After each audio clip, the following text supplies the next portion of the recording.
السلام علیکم ناظرین، کل کے سپریم کورٹ کے فیصلے کے بعد سے ہم دیکھ رہے ہیں کہ بہت ہی محتاط اپروچ اپنائی جا رہی ہے۔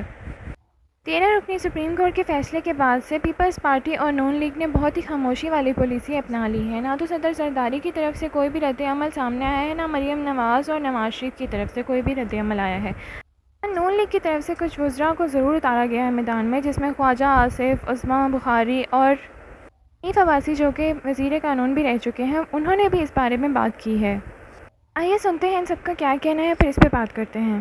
151 اور 106 کو ری رائٹ کیا۔ آئین کو دوبارہ لکھنے کا، بدلنے کا، ترمیم کرنے کا رائٹ جو ہے صرف پارلیمنٹ کو تھا۔ ریلیف مانگنے تو آئی تھی سنی اتحاد کونسل، پی ٹی آئی تو فریق نہیں تھا مقدمے میں، ریلیف تحریک انصاف کو دے دیا گیا۔ افسوس کی بات یہ ہے کہ ایک آئینی فلور کراسنگ کا رستہ بنایا گیا۔ اس پورے فیصلے کے بعد پارٹیوں کے سرٹیفکیٹ جو جمع کرائے جاتے ہیں، ایک تو اس کی حیثیت کوئی نہیں، دوسرا پارٹیوں کے انٹرا پارٹی الیکشنز کی اب کوئی حیثیت نہیں۔ ان بیان حلفی کا کیا بنے گا؟ ایک شخص نے اوتھ دے کر کہا میں نے اپنی مرضی سے سنی اتحاد کونسل میں شامل ہوا ہوں۔ اس ایفیڈیوٹ کے بعد دوسرا ایفیڈیوٹ جب وہ دے گا کہ جناب میں پی ٹی آئی سے میرا تعلق ہے، تو مجھے بہت شکریہ۔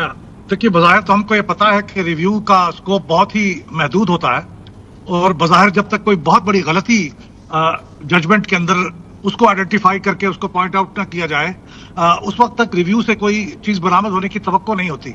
لیکن ظاہر ہے ریویو کا ایک آپشن موجود ہے، وہ اس کو کر سکتے ہیں۔ اگر وہ محسوس کرتے ہیں کہ کوئی ایسی چیز ہے جو ایجیٹیٹ کی جا سکتی ہے تو وہ کر سکتے ہیں، لیکن بظاہر اس کے امکانات، اس میں سے کسی چیز کے مسلم لیگ نواز کے حق میں برآمد ہونے کے امکانات کم ہیں۔ یہ جو سوال بار بار پوچھا جا رہا ہے، خاص طور پہ کل یہ رانا ثناء اللہ صاحب نے، آج حنیف عباسی صاحب نے بھی ٹیکنیکل ایشو اٹھایا، وہ کہہ رہے ہیں کہ وہ جو پہلا بیان حلفی دیا ہے سنی اتحاد کونسل میں شریک ہونے کا، شرکت کا، اس کے بعد دوسرا بیان حلفی کیسے دیا جا سکتا ہے کسی اور جماعت کے اندر جانے کا؟ یہ کیا کوئی 63A کی خلاف ورزی ہے؟ This is what P M L N is employing.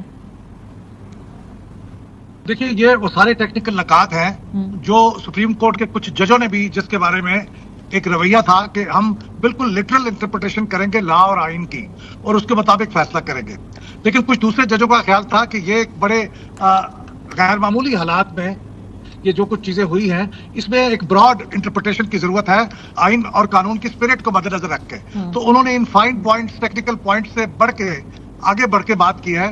میرے خیال میں وہی صحیح رویہ تھا، کیونکہ اس کیس میں نیرو ٹیکنیکلٹی سے اٹھ کے جو اسپرٹ ہے لا کی، اس کے اوپر کام کیا ہے، اور انہوں نے میرے خیال میں بہت درست کیا ہے کہ بجائے اس کے کہ وہ سیٹیں سنی اتحاد کونسل کو دیتے اور پھر وہ سنی اتحاد کونسل بعد میں پی ٹی آئی کو دیتی کسی موقع پہ جا کے، تو یہ ساری جو بے انصافی تھی اس کو انہوں نے ایک ہی سٹیپ میں کور کر دیا ہے۔ بلکہ جو پی ٹی آئی کی غلطی تھی اس کو بھی انہوں نے صحیح کر دیا ہے کہ پی ٹی آئی نے سنی اتحاد کونسل میں جا کے بجائے اپنی پارلیمانی پارٹی کو ریوائیو کرنے کے جو غلطی کی تھی، اس کورٹ نے اس کو براڈلی انٹرپریٹ کرتے ہوئے یہ کر دیا ہے، اور میں پرسنلی اس براڈ انٹرپریٹیشن کو پسند کرتا ہوں، حق میں ہوں کہ ایسے ہی ہونا چاہیے تھا، بجائے اس کے کہ لٹرل ٹیکنیکلٹیز میں جا کے آپ یہ سیٹیں ڈینائی کرتے پی ٹی آئی کو۔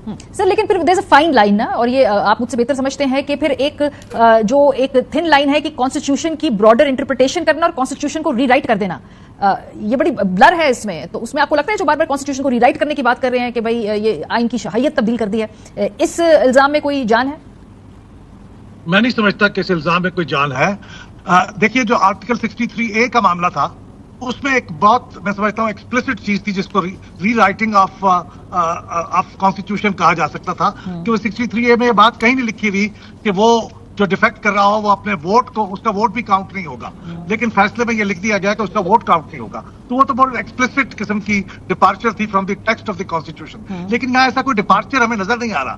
یہ اسکوپ تھا انٹرپریٹیشن کا، جو جائز اسکوپ تھا اسی کے اندر انٹرپریٹ کیا گیا ہے، جو میرے خیال میں درست ہے، کیونکہ جس طرح سے چیزیں ڈینائی کی گئی تھیں، جس طرح سے چیزوں کو بدلا گیا تھا، اور پھر مجبوراً انہیں ایک دوسری پارٹی کا سہارا لینا پڑا جو ان کی غلطی تھی، تو اس کیس میں میرے خیال میں یہی انٹرپریٹیشن بنتی تھی جو کی گئی ہے۔ یہ ری رائٹنگ آف دی کانسٹیٹیوشن مجھے تو نہیں لگتی۔ لیکن اب چونکہ وہ جو 15 دن کا وقت دیا گیا ہے، اب اس میں ایک اور شاید سیاسی بحران کہیں یا ایک سیاسی اوپننگ کہیں کہ یہ جو کینڈیڈیٹس ہیں، ایک فلور کراسنگ کا رستہ تو نہیں کھول دیا گیا؟ کیونکہ اس دوران اگر وہ تحریک انصاف میں جانا تو چاہیے، لیکن پاکستان کی سیاست میں ممکنات کا نام ہے نا، تو پھر وہ فلور کراسنگ کا رستہ تو نہیں کھل گیا اس میں؟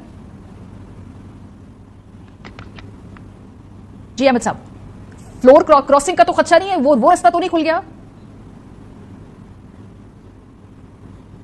میں نہیں سمجھتا کہ اس سے ڈیفیکشن کا راستہ کھلا ہے، کیونکہ آپ دیکھیے لیگ نے سپریم کورٹ کے فیصلے کو سیاسی قرار دے دیا ہے۔ مخصوص نشستیں فیصلے پر نون لیگ کے قانونی اعتراضات کیا ہوں گے؟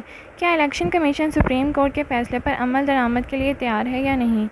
اپنی رائے کا اظہار نیچے کمنٹ سیکشن میں ضرور کیجیے۔ Thank you.